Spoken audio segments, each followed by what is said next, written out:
Bismillahirrahmanirrahim. Good morning, dear students. Hope you all are good and doing well. Today, our topic of English class is pronoun. What is pronoun? The word that are used in place of nouns are called pronouns. You know that it's the parts of speech. How many parts of speech we have? We have total 9 parts of speech. And these are noun, pronoun, verb, adverb, adjective, preposition, conjunction, interjection and articles. So, we have total 9 parts of speech and pronoun is the part of speech. So, the question is here, what is pronoun? The words that are used in place of nouns are called pronouns. Also, you can say the words that are used instead of nouns are called pronouns. The EG words are I, you, we, they, he, she and it. So, now there are some examples related to these pronouns. We have 7 pronouns. So, the examples are I am an honest man. I is pronoun here. I is the king of pronoun, so it will also be capital. You and Aslam wanted to go there. You is pronoun, so that's why we have highlighted it. We are playing cricket.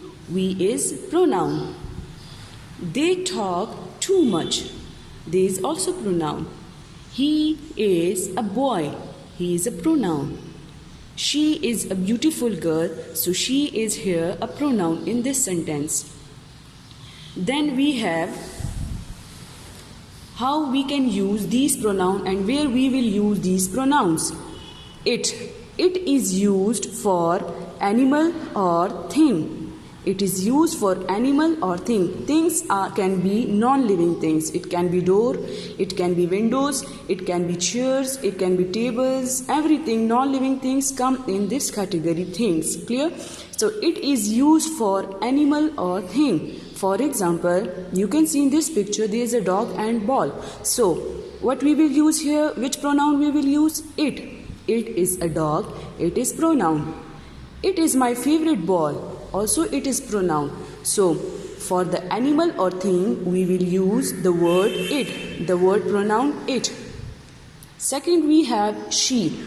She is used for a girl or a woman. She is used for a singular girl or a woman. For example, she is a beautiful girl. She is pronoun. We can also use this that she is an honest girl. She is a hard-working girl. She is very kind. Clear? So, she will be used with a singular girl or a woman. He. Where we will use he? He is used for a boy or a man. It will also be singular.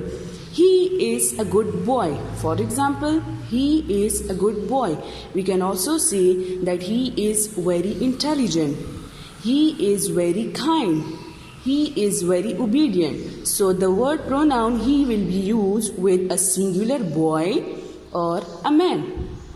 Then we have the pronoun they. They is used for more than one person. If there will be more than one person, we will use the word they. So the example is they are playing, they are going, they are drinking the water. So if there will be more than one person, we will use the pronoun they. Then we have we. Where we will use we? We is used when you are talking about yourself along with others. When you are talking about yourself along with others. We is pronoun. So the example is we are growing the plants. In the picture you can see that they are growing the plants. So we will use when we will talk about ourselves as well as about the other people. Clear?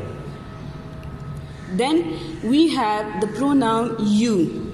You is used for one person or more than one person. There are some exceptional case that we can use the pronoun you for a singular person or can be more than one person. Clear? In the picture you can see there is a singular boy. He is single, so you are a boy. We can say you are a boy. The same on the table. With the table there are some people, so we will use the word you are my students. You are my students. So as I told you that you can use for a singular person, for one person, or can be used for more than one persons. Clear? Then we have I. I is the king of pronoun. I will be always capital if it comes in the first and at the start of the sentence, in the middle, or at the end. It will also be capital because it's the king of pronoun. I am very intelligent. I am very kind. I am very good. Clear? You can use these pronouns. Okay, then we have the types of pronouns. Hope it will be clear that what was pronoun? Pronouns are the words that are used instead of noun or in place of nouns. Then we have some types of pronoun. Personal pronouns, demonstrative pronouns, interrogative pronoun, and relative pronouns. So these are some types of pronoun. Clear? Personal pronoun. What is personal pronoun? Personal pronoun are used for a specific person or object. It will be used for a specific person or object. So we have three cases with personal pronouns. There are three cases. The first one is subjective case. In subjective case, what or who the sentence is about mean who is the doer or who is the performer of the action. So that subject or that subject will be called the subjective pronoun. Then we have objective case. What or who is receiving the action in the sentence. The first one was subjective case, who is the doer or the performer of the action, and the second one is objective case, who or what is receiving the action, mean the receiver of the action, mean the object will be called objective pronoun. The first one is called subjective pronoun, the second one will call objective pronouns.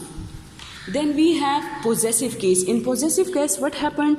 Who the object belongs to in the sentence, mean possession, it will show the possession or ownership. For example, in the sentence you can see that can you help me wash her car? Can you help me wash her car? As I told you that the subject of the verb will be called subjective pronoun. The subject of the verb, help is a verb. Clear? Help is first form of verb. Helped is second form of verb, and again help is the third form of verb. So you is the subject of this verb help. So you will call subjective pronoun. The same me. Me is the object of this verb help. So that will call adjective pronoun. The same as I told you that possessive case, possessive pronouns will when it will show the possession or ownership. So wash her car. Whose car? Her cars. So that is possessive pronouns. Clear? Then we have the second type, demonstrative pronouns. Demonstrative pronouns. What are demonstrative pronouns? They are used to show one or more nouns that might be far or near in distance. What are demonstrative pronouns? Demonstrative pronouns are used to show one or more than one nouns that might be far or near in distance. These pronouns are those, these, this, and that. Demonstrative pronouns are these four pronouns: those, these, this, and that. Now, what is the function? What are the function of these pronouns? So, in the picture you can see there is one apple. This apple mean a singular apple. Near to us we will use this. where we will use these will be used for plural objects near to us. This will use for singular object near to us, and these we will use for plural object near to us. The same, that apple, that is used for singular object far from us, and those will be used for the plural objects far from us. Clear? This singular object near to us, these plural object near to us, that singular object far from us, and those plural objects far from us. Clear? Then we have interrogative pronouns. As its names indicate, interrogative. Interrogative pronouns are used to ask questions. When we use interrogative pronouns to ask the questions, it mostly starts from WH. Clear? WH mean what, which, who and whose. These will call interrogative pronouns. Interrogative pronouns, we use them to ask the questions.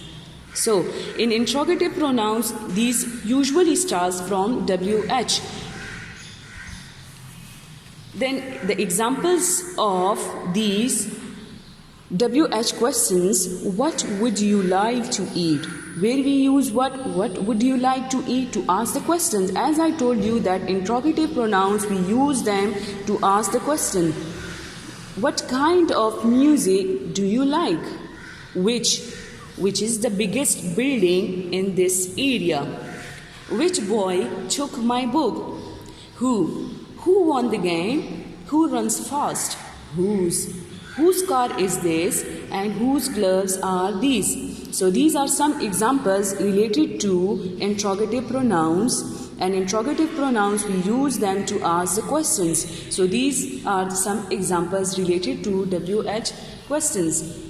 Then we have the fourth type, and that is called relative pronouns. What are relative pronouns? Relative pronouns are used to connect clauses together. Now there is a question that what is clause? Clause are the two incomplete sentences. Clauses mean incomplete sentence. Simple, you can see that the clause is the incomplete sentence which do not give a complete sense. So, what is the function of relative pronoun? The function of relative pronoun are used to connect the two clauses together. And clause, we call them, what is clause? Clause is incomplete sentence. Examples: who, which, whom and whose. These are relative pronouns. They connect the clauses together. For example, it is a dog who runs very fast. If I will not use this word who, it is a dog runs very fast, the sentence will be incomplete without using these relative pronouns. So, it is a dog who runs very fast. Now, it is giving a complete sense. Why? Because of these relative pronouns. Give me the book which is on the table. Okay, give me the book is on the table. If I say give me the book is on the table, it will be wrong because it doesn't give a complete sense. Give me the book which is on the table. The third example is the person whom you met yesterday is a doctor. If we will not use this whom, the sentence will be incomplete. The person you met yesterday. Which person? The person whom you met yesterday. Clear? The person whom you met yesterday is a doctor. Then we have the fourth example, and that is I don't know. Whose car is this? If I will not use this whose word, the sentence will not convey the full sense. I don't know whose car is this. Clear? So that was related to today's topic. Thank you, class.